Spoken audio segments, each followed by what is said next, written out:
شامل کرتے ہیں۔ پاک وطن سے ہمارے بیورو چیف مزمل اکبر مصطفی کی رپورٹ کے مطابق MNA پاک وطن مسلم لیگ نون میاں احمد رضا خان مانی کا وفاقی پارلیمانی سیکریٹری نیشنل فوڈ سیکیورٹی کی میاں داؤد محمود خان بسی شریف اور محترمہ عامرہ خان صاحبہ سابق MNA سے ملاقات، میاں محمود خان بسی شریف کے وصال پر اظہار تعزیت اور وفات پر گہرے دکھ کا اظہار کیا۔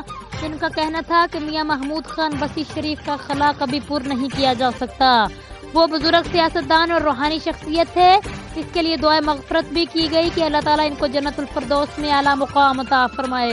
جی ناظرین، مزید کسی بھی خبر اور اس کی اپڈیٹ کے لیے آپ PN نیوز کے ساتھ رہیے گا۔